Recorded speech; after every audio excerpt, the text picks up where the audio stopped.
This is your Star Wars comic canon for the month of January, so you can stay up to date on all the Star Wars comic canon.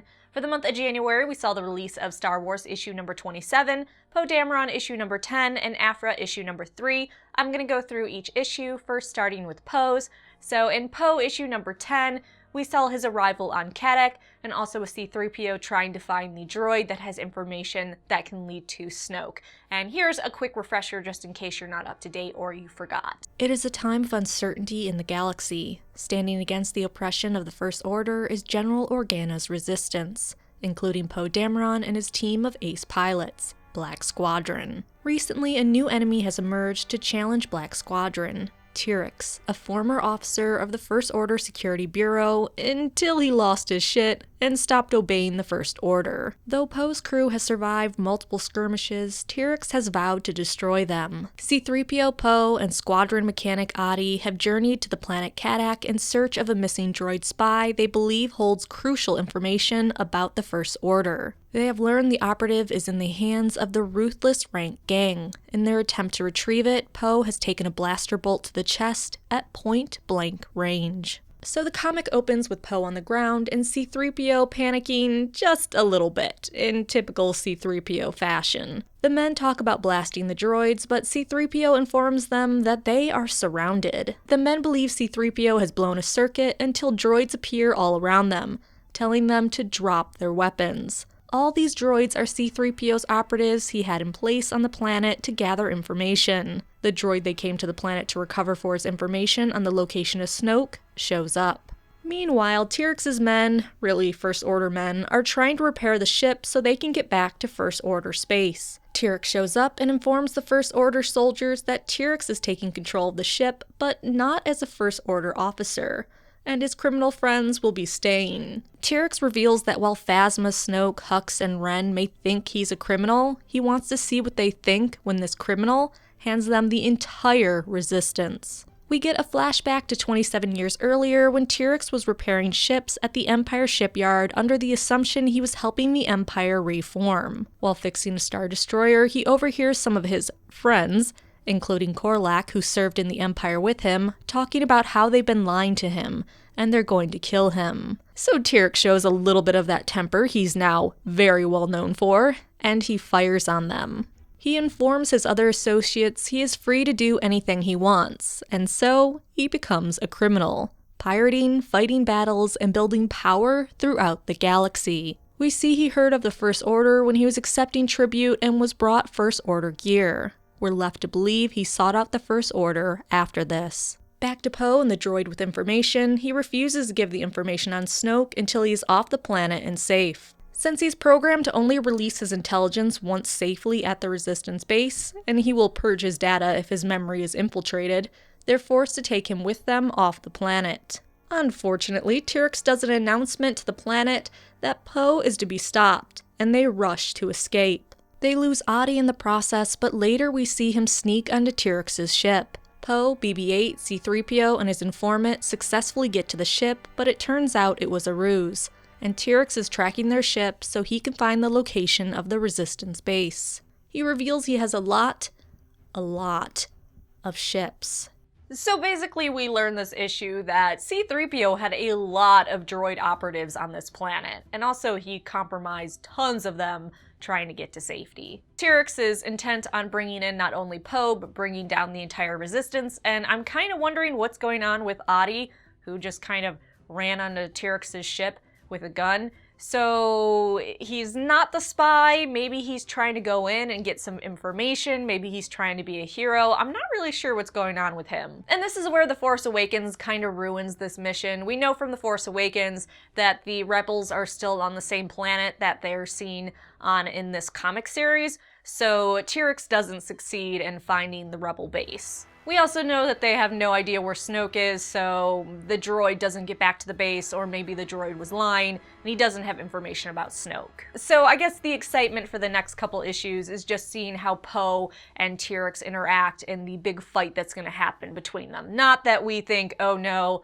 there's a chance the Resistance base will be found, or oh haha, they found Snoke and they're going to go on some epic adventure.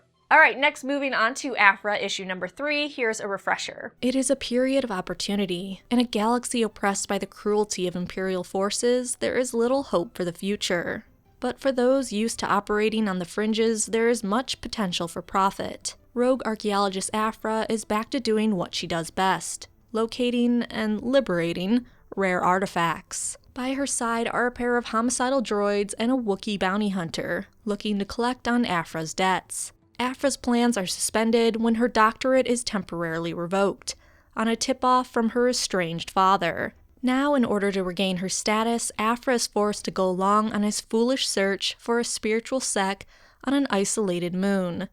But when they arrive, enlightenment is nowhere to be found. Instead, the moon is crawling with Imperial forces. The comic begins with Aphra's father very confused why there are Imperials on Yavin 4, and he admits he doesn't follow current affairs. Aphra is pissed he doesn't know about Alderaan being blown up, the Battle of Yavin, or the fact that the Death Star was blown up. So because of all the Imperials, Aphra uses the Wookiee as a distraction so they can get into the temple. This is fantastic because the Wookiee is just slaughtering the Imperials. They don't have a chance against him. And the Imperials believe they're up against dozens. He even takes down a walker. He's really growing on me. So he distracts them, and Aphra and her dad get into the temple and use their pieces by placing them into the matching indents. When they do so, it will show them the location of the Citadel, which it does. What I really like about this series is how they're doing little nods to the movies without being overly obnoxious about it, such as the reference to what happened to Jeddah City in Rogue One, and then we get other little nods like the interrogation droid from A New Hope. We were also introduced to a new female Imperial officer, Captain Tolvan, who is a cyborg, and I really don't care about male versus female characters, but if you've been looking for more female Imperial officers, I guess this issue is for you. Lastly, Star Wars issue number 27, it continues Yoda's Secret War, and here's what's going on. It is a time of renewed hope for the Rebel Alliance as heroic Rebel soldiers strive to undermine Imperial forces throughout the galaxy. The Galactic Empire continues to hold its domination and has doubled its efforts to eliminate any who would stand against its rule. When Rebel droid C-3PO gets captured by Scar Squadron, Darth Vader's team of elite stormtroopers, R2-D2 takes off on a solo rescue mission, stranding Luke in his X-Wing. While searching for R2-D2, Luke turns to the Journal of Ben Kenobi, which contains a story from the earlier days of Master Yoda. After a daring rescue, Yoda feels a calling in the Force and follows it, to a planet inhabited only by children, or so he thinks. The comic begins with Yoda surrounded by children on the planet. He tells the children he is there to help. He asks where their parents are, and one boy screams the mountain. But the others tell the boy to shut up, and that he might be a monster conjured up by the others. One boy throws a spear, and Yoda is barely able to use the Force to dodge. He is surprised the spear tip is hard to hold, and alive in the Force. When the children all throw their spears, Yoda instead uses rocks to shield himself. He explains to the children he is a teacher and wants to learn what happened here. The kids are astonished he heard their sky scream and consider him the deliverer and believe his stone power is very strong. They take Yoda to their home, Mucktown. One boy takes him to where the sky screamers work. He explains they swallow slivers of the sacred rock to strengthen their stone power, and then they scream across the sky with their minds as loud as they can. They scream for help. The boys tell Yoda it is the last they have left of the Great Mountain to defend themselves against the Rock Hawkers, and when it is gone, they will die. The children end up telling Yoda their entire story. All the people of that world once lived together in the shadow of an entire range of beautiful blue mountains, and from the stone of those mystical spires the people drew the energy of life. They drew great power, but some became greedy and wanted the power of the stones for themselves. Divisions grew. Rival factions were born. In the war that followed, entire mountains were destroyed or drained of their power. One side won and controlled the very last of the mountains. The other side was banished to the mud fields. Those mud dwellers began to lose their powers, their way, and eventually, so much more. The parents of the children took as many rocks as they could carry. Now they have pebbles left.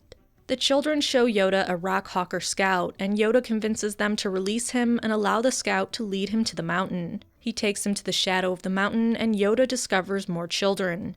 They throw the stones at him, knocking him out. They capture him and force him to climb to find the heart of the mountain. I'm still a little bummed the story isn't about Obi-Wan, but about Yoda, but I'm kind of wondering if they're going to maintain the mystery of Yoda, at least to Luke, so that he's just as shocked meeting Yoda on the planet as we see in the movies. I think they're doing a good job so far of the story kind of keeping hidden from Luke the full extent of Yoda.